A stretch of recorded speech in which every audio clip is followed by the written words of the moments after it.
धीरे धीरे रे मना धीरे सब कुछ होए, माली सींचे 100 घड़ा तो आए फल होए।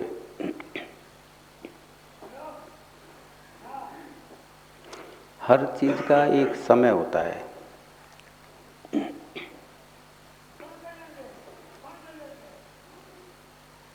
धीरे धीरे कोई चीज अपने चरम पे पहुंचती है। संसार में तुम कोई कार्य करो तो वो एकदम से नहीं हो जाता, उसका एक क्रम होता है। सूर्य उदय होता है लालिमा के साथ, धीरे धीरे लालिमा छटती है और दोपहर होते होते श्वेत हो जाता है, सांझ होते होते फिर ढलता है और फिर लाल होकर गायब हो जाता है।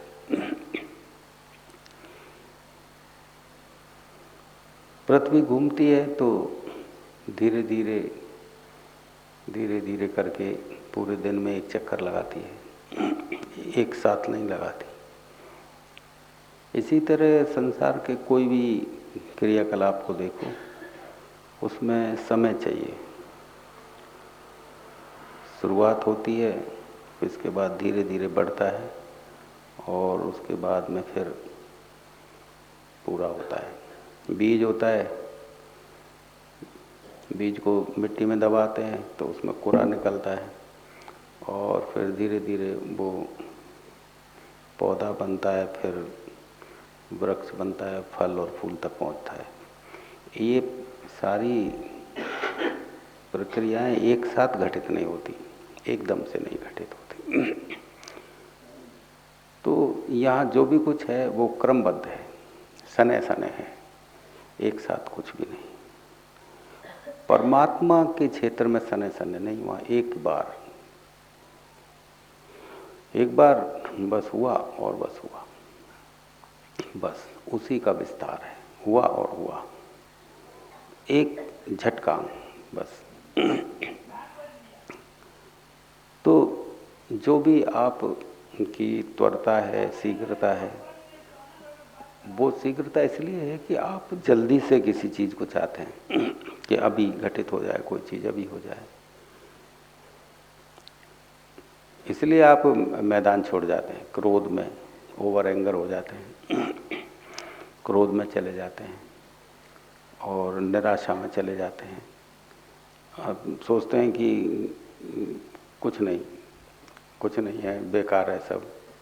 वो आपकी शीघ्र परिणाम चाहने की वजह से, कि आप शीघ्र, ये गुस्सा भी आपको इसीलिए आता है कि आपको शीघ्र परिणाम चाहिए, शीघ्र चाहिए, अभी चाहिए, तो अपने अनुकूल चाहिए। तो इसलिए जो है आपको गुस्सा, क्रोध आ जाता है। कोई चीज़ है वो, उसको अवसर दो, अवसर मिलेगा तो वो धीरे धीरे चलेगी। तुम पैदा हुए थे तो एक कैसी छोटी सी अवस्था थी, फिर बाल्य अवस्था, फिर जवानी, फिर बुढ़ापा आया और फिर मृत्यु के निकट चले जाते हैं। तो इसी तरह से आप जो है किसी चीज़ को घटित होने दो, धीरे धीरे उसको अवसर दो अपनी तरफ से। ये जो चालाकी, जल्दी से होने की शीघ्रता, कुछ कोशिश, ये छोड़ो, ये अपने आप को ढीला छोड़ो। ढीला छोड़ने में भी आप क्या करते हैं कि लो मैंने अब आज ढीला छोड़ दिया, कुछ हुआ तो नहीं। ये ढीला छोड़ना है कोई, यानी कि ये भी एक कोशिश ही है।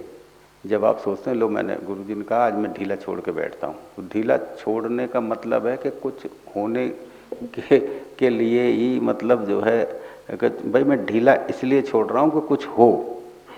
तो ढीला छोड़ना भी तरकीब में ही शामिल हो जाता है, वो भी एक तरकीब ही है कि लोग ऐसे कहे भाई मैं कोशिश नहीं करूँगा, आज वैसे ही बैठूंगा, वो भी एक तरकीब हो जाती है।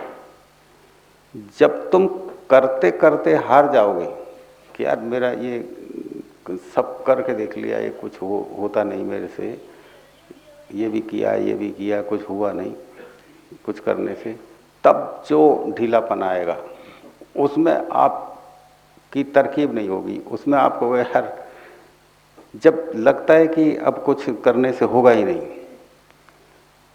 अब कुछ करने, लेकिन आपने कोशिश तो की ही नहीं है, ये भी आप तरकीब में ही कर लेंगे कि यार मैं सोच लूँ अब मेरे करने से तो कुछ होगा ही नहीं, तो ऐसे ऐसे सोच के बैठ जाऊं, तो वो भी एक तरकीब है। ये वैश्य बुद्धि है, वैश्य बुद्धि इस तरकीब से नहीं तो इस तरकीब से घोड़ा घुमा दूं, तो वो जो है कि अब गुरुजी ने कहा कि भाई तुम सब थक जाओ तब बैठना। थकावट स्वयं से आनी चाहिए, सोच के साथ नहीं।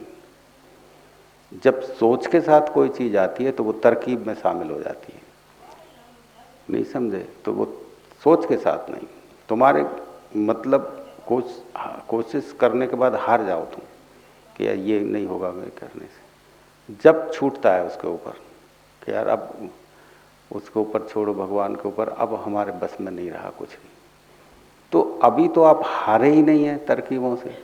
अभी तक 25-20 साल में हर तरकीब हर कोशिश लगाते ही चले जाए, हारने का तो काम ही नहीं है।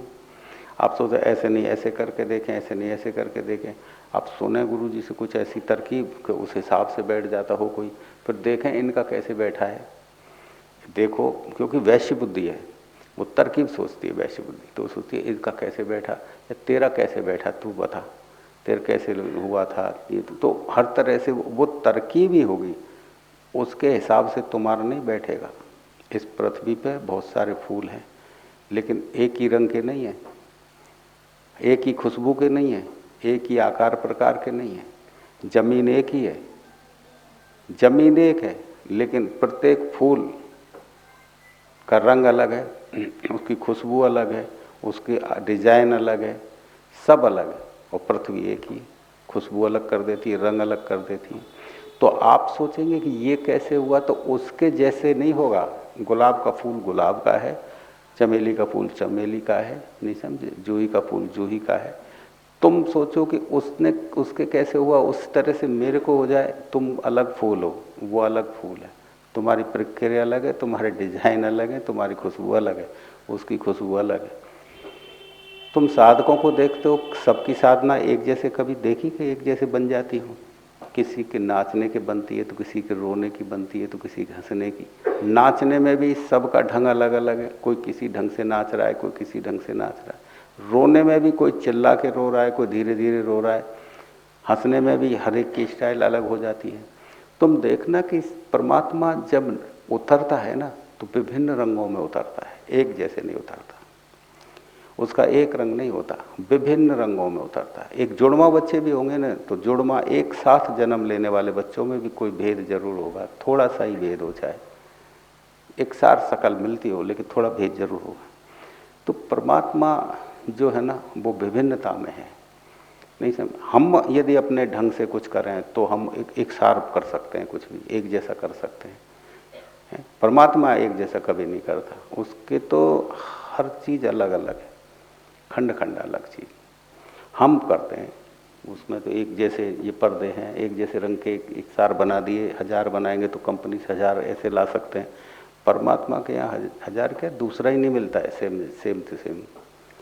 तो आप साधकों को देखते हो तो उसका कुछ अलग है, उसका अलग है, उसका अलग है। कोई चुपचाप ही चला जा रहा है, कोई मौन में ही चला जा रहा है, कोई बोलते चला जा रहा है, कोई गीत में जा रहा है, कोई नाचने में जा रहा है।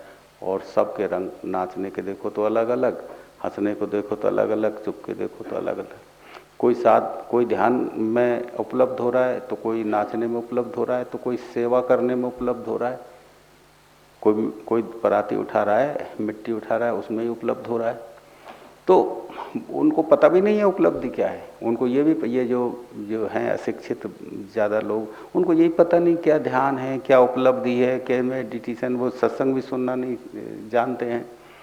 बस उनके अंदर की जो है, जो उनके अंदर की प्रेम है, बस उसी प्रेम, वो सीधा साधा सा प्रेम है, और उसी प्रेम को वो उपयोग करके और वो वाहन बन जाता है उनका।